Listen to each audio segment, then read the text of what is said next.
ಭಾರತ ಮತ್ತು ಪಾಕಿಸ್ತಾನದ ನಡುವೆ ಯುದ್ಧದ ಸನ್ನಿವೇಶ ಸೃಷ್ಟಿಯಾಗಿದೆ. ಭಿಕ್ಷೆ ಬೇಡುವಂತಹ ಸ್ಥಿತಿಗೆ ಪಾಕಿಸ್ತಾನ ಬಂದು ನಿಂತಿದೆ. ಮೊದಲೇನೆ ಭಿಕ್ಷೆ ಬೇಡ್ತಾ ಇತ್ತು. ಭಾರತದ ದಾಳಿ ಬಳಿಕ ಪಾಕಿಸ್ತಾನಕ್ಕೆ ಮತ್ತಷ್ಟು ಆರ್ಥಿಕ ಸಂಕಷ್ಟ ಬಂದೆರಗಿದೆ. ಆಪ್ತ ರಾಷ್ಟ್ರಗಳ ಬಳಿ ಹಣಕಾಸಿಗಾಗಿ ನೆರವನ್ನ ಕೋರ್ತಾ ಇದೆ ಪಾಕಿಸ್ತಾನ ಅನ್ನೋದು ಗೊತ್ತಾಗ್ತಿದೆ. ಪಾಕಿಸ್ತಾನದ ಎಟಿಎಂಗಳಲ್ಲಿ ತೀವ್ರ ಹಣಕಾಸಿನ ಕೊರತೆ ಉಂಟಾಗಿರುವಂತಹದ್ದು.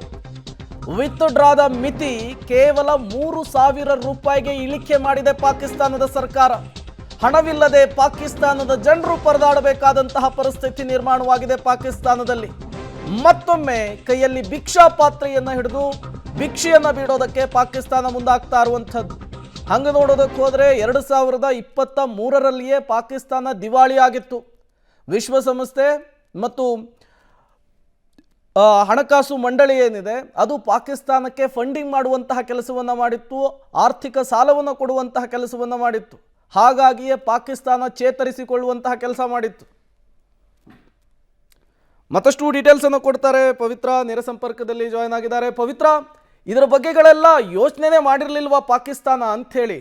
ಅಂದರೆ ಈ ಯುದ್ಧೋನ್ಮಾನದಲ್ಲಿ ನಮ್ಮ ದೇಶದ ಜನರ ಕತೆ ಏನಾಗುತ್ತೆ, ನಮ್ಮ ಪರಿಸ್ಥಿತಿ ಏನಿದೆ, ಯಾವುದರ ಬಗ್ಗೆ ಗಮನ ಕೊಡದೇನೆ ಇವತ್ತಿನ ಪರಿಸ್ಥಿತಿಗೆ ಸರ್ಕಾರವೇ ಅದನ್ನು ತಂದಿಟ್ಕೊಂತ ಅಂಥೇಳಿ. ಪ್ರೇಮ್, ಈಗ ಪಾಕಿಸ್ತಾನಕ್ಕೆ ಏನಂದ್ರೆ ಉಗ್ರತ್ವದ ಪೋಷಣೆ ಮಾಡೋದಕ್ಕೆ, ಉಗ್ರರನ್ನ ಬೆಳೆಸೋದಕ್ಕೆ ದುಡ್ಡಿನ ಅಗತ್ಯ ಬೇಕಾಗಿದೆ. ಹಾಗಾಗಿಯೇ ಅದು ಸಾಲದ ಮೊರೆಯನ್ನ ಪದೇ ಪದೇ ಹೋಗ್ತಾ ಇದೆ. ಹೀಗಾಗಿಯೇ ಭಾರತ ಈಗ ಆರ್ಥಿಕವಾಗಿಯೂ ಕೂಡ ಯಾವುದೇ ಕಾರಣಕ್ಕೂ ಸಾಲ ಸಿಗಬಾರ್ದು ಅಂತ ಈಗ ಸಾಕಷ್ಟು ಪ್ರಯತ್ನವನ್ನ ಕೂಡ ಮಾಡ್ತಾ ಇದೆ. ಹೀಗಾಗಿ IMFಗೆ ಮನವಿಯನ್ನ ಕೂಡ ಮಾಡ್ತಾ ಇದೆ ಭಾರತ. ಅಲ್ಲಿ ಹಣಕಾಸು ವ್ಯವಸ್ಥೆ, ಸಾಲದ ವ್ಯವಸ್ಥೆ ಸಿಗಬಾರದು ಅನ್ನುವಂತಹ ನಿಟ್ಟಿನಲ್ಲಿ ಭಾರತ ಶತ ಪ್ರಯತ್ನವನ್ನ ಮಾಡ್ತಾ ಇದೆ.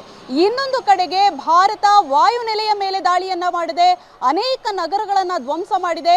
ಮೊದಲೇ ಪಾಪರಾಗಿತ್ತು ಪಾಕಿಸ್ತಾನ. ತೀವ್ರವಾಗಿರುವಂತಹ ಸಾಲವನ್ನ ಮೈ ಮೇಲೆ ಎಳ್ಕೊಂಡು, ಅದರಲ್ಲೂ ಕೂಡ ಚೀನಾದಿಂದಲೇ ಅದಕ್ಕೆ ಈಸಿಯಾಗಿ ಸಾಲ ಸಿಗುವಂಥದ್ದು. ಅವರು ಅತಿ ಹೆಚ್ಚಿನ ಬಡ್ಡಿಯನ್ನ ಪಾಕಿಸ್ತಾನದ ಮೇಲೆ ವಿಧಿಸ್ತಾ ಇದ್ರು. ಚೀನಾದ ನಡೆಯೇ ಆ ರೀತಿ ಇರುತ್ತೆ. ಸೊ ಹೀಗಾಗಿ ಮೈತುಂಬ ಸಾಲ ಮಾಡಿರುವಂತಹ ಪಾಕಿಸ್ತಾನಕ್ಕೆ ಈಗ ಭಾರತ ಕೊಟ್ಟಿರುವಂತಹ ಏಟೇನಿದೆ, ಮೂಲಭೂತ ಸೌಕರ್ಯಗಳನ್ನ ಧ್ವಂಸ ಮಾಡಿರುವಂಥದ್ದು, ಇವೆಲ್ಲ ಸಮಸ್ಯೆಗಳಿಂದಾಗಿ ಈಗ ಪಾಕಿಸ್ತಾನ ಕಂಪ್ಲೀಟ್ ಆಗಿ ಆರ್ಥಿಕ ಅಧಪತನದತ್ತ ಸಾಗ್ತಾ ಇದೆ. ATM ಅಲ್ಲೂ ಕೂಡ ವಿಡ್ರಾವ್ ಮಿತಿಯನ್ನ ಕೂಡ ಅಲ್ಲ ಹಾಕ್ತಾ ಇದ್ದಾರೆ, ಕೇವಲ 3,000 ರೂಪಾಯಿ ಮಾತ್ರ.